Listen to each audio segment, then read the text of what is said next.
बापचेच समजून सांगते. शिक्षकाची बायको म्हणते मला शिकवू नका, पकवादाची बायको म्हणते थापा मारू नका, वकिलाची बायको म्हणते आता थांबा तुमचा निकालच काढते. महाराजांची काय म्हणते न सांगितलेलंच बरं, झाकली मूठ 1.25 लाखाची महाराज विठ्ठल विठ्ठल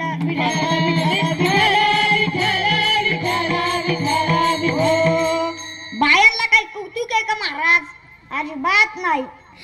एकाने अशी बारीक कटिंग केली आणि बायकोला कौतुकाने म्हणला, आज कटिंग बारीक केल्यामुळे मी थोडा तरुणच दिसतोय. बायको म्हणली चंपी करून द्यायची ना, बाळा त्यातलेच दिसते असते. काय कौतुक आहे महाराज? विठ्ठल विठ्ठल विठ्ठल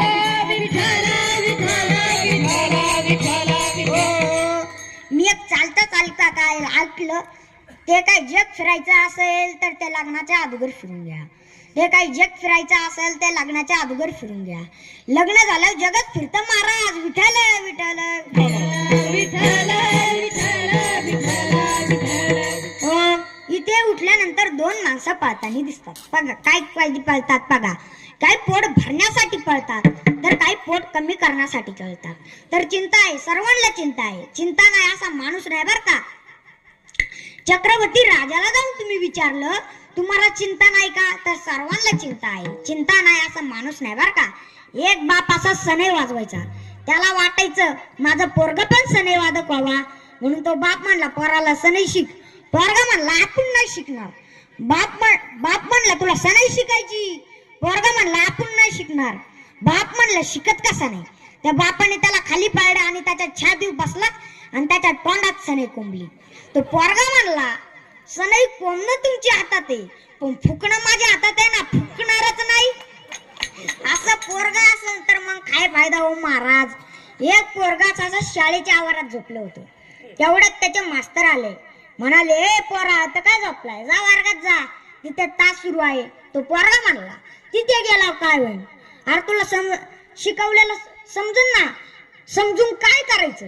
चांगले मार्क पडतील, पडले चांगले मार्क, पुन्हा काय चांगल्या कॉलेजला ऍडमिशन मिळालं चांगल्या कॉलेजला ऍडमिशन, पुन्हा काय चांगली डिग्री मिळाली चांगली डिग्री, पुन्हा काय चांगली नोकरी लागली चांगली नोकरी.